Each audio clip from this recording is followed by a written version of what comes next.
આ છે આજની આપણી વેરાયટી બટેટા પૌવા. હેલો ફ્રેન્ડ્સ, આજે આપણે બનાવીએ બટેટા પૌવા. એના માટે મેં અહીંયા 1 ટેબલસ્પૂન તેલ ગરમ કરવા મૂક્યું છે. 2 વાટકી પૌવા લીધા છે.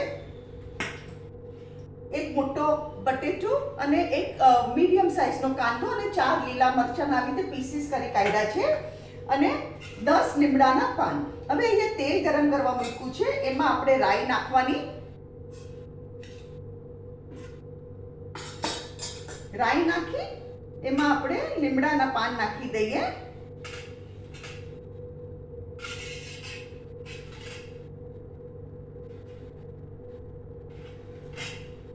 અહીંયા ગેસ ફાસ્ટ કરું છું.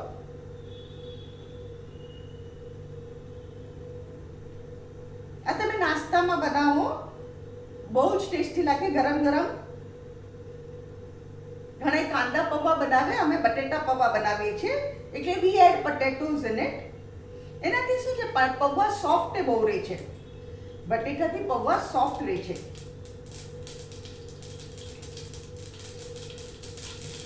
અહીંયા ગેસ ઝીરો કરું છું.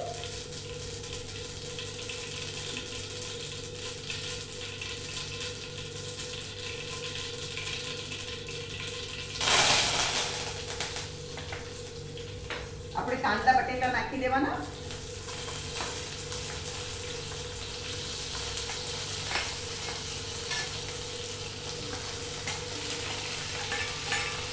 અમે ધોઈને રાખેલા કાંદા બટેટા અને લીલા મરચા બધું જ નાખી દીધું આમાં. કાંદા બટેટા અને લીલા મરચા. હવે આમાં સ્વાદ અનુસાર મીઠું નાખવાનું. ખાલી બટેટાના ભાગનું જ આપણે મીઠું નાખીએ છીએ. એકવાર બરાબર મિક્સ કરી દેવાનું.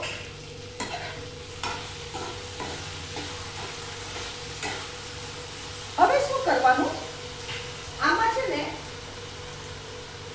થોડું પાણી નાખવાનું. થોડું પાણી નાખું છું. આ પા ગ્લાસ સુધી ઓછું પાણી છે. આમાં પાણી નાખ્યું.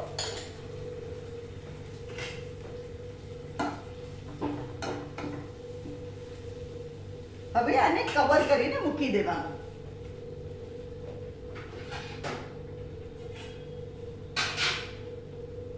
આને કવર કરીને અહીંયા ચડાવવા મૂકવાનું અને 5 મિનિટ પછી આપણે ઉપર નીચે એકવાર કરીને જોઈ લેવાનું. ત્યાં સુધીમાં આપણા ચડે છે ને ત્યાં સુધીમાં પૌવા આપણે બરાબર ધોઈ કાઢવાના. પૌવાને એકદમ પરફેક્ટ ધોવાના, તો સોફ્ટ થશે.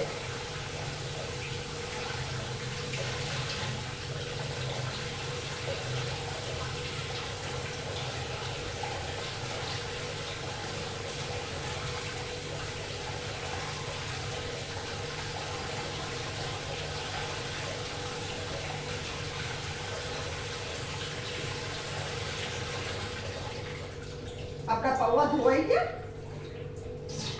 અને જ્યાં સુધીમાં કાંદા બટેટા ચડે છે ને ત્યાં સુધીમાં પૌવા બી આપણા કોરા થઈ જશે. આપણે હવે જોઈએ, આપણા ચડી ગયા છે, મસ્ત ચડી ગયા આપણા કાંદા બટેકા, એકદમ મસ્ત ચડી ગયા. હવે આપણે આમાં મસાલો કરીએ. મીઠું તો આપણે નાખી ચૂક્યા છે. હળદર, લાલ મરચું, તમે જેટલું તીખું ખાતા હોય એટલું લાલ મરચું નાખજો. ઘણા યેલો કલરના પૌવા કરે છે, પણ હું લાલ મરચું નાખું છું. 3 સ્પૂન સુગર, 3 ટેબલસ્પૂન સુગર અને મેઇન ઇન્ગ્રેડિયન્ટ લીંબુનો રસ. આમાં લીંબુનો રસ બહુ સરસ લાગે, તમે ખાસ નાખજો. આ 1 ટેબલસ્પૂન લીંબુનો રસ.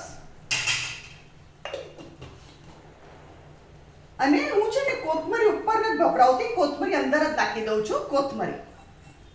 હવે બધું આપણે એકવાર મિક્સ કરી લે. આપણું પાણી બી બધું ડ્રાય થઈ ગયું છે. હવે સાકરનું પાણી છૂટશે ખાલી. એમાં આપણા પૌવા એકદમ સરસ સોફ્ટ થઈ જશે.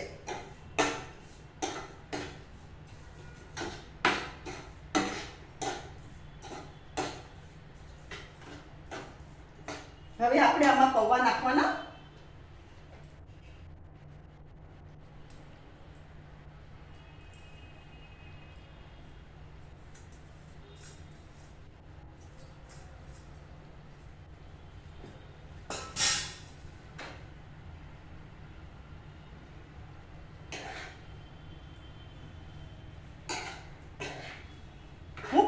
ઉપર નથી નાખતી, અંદર જ નાખી દઉં છું. ઉપર ખાલી આપણે સેવ ભભરાવાની, કારણ કે અંદર છે ને કોથમરીનો ફ્લેવર બહુ સરસ આવે છે.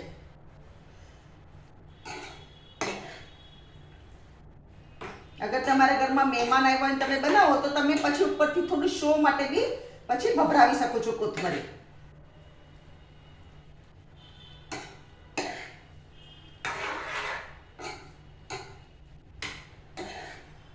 આ બહુ ઇઝી ને કન્વીનિયન્ટ ડિશ છે.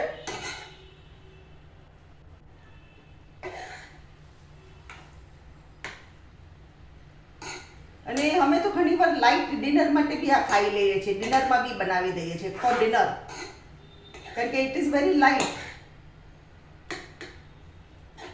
તમે નાસ્તામાં બી ખાઈ શકો અને લાઇટ જમવું હોય તો તમે પૌવા ઇઝ ધ બેસ્ટ ઓપ્શન.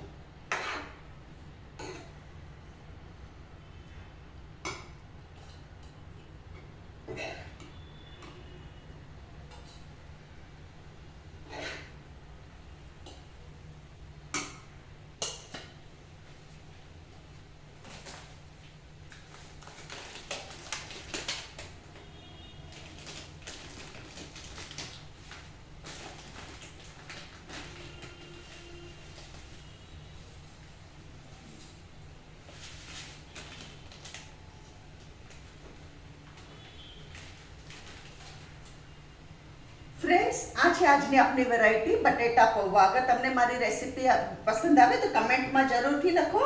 તમે બી બનાવો અને મારી ચેનલને જરૂરથી સબસ્ક્રાઈબ કરો.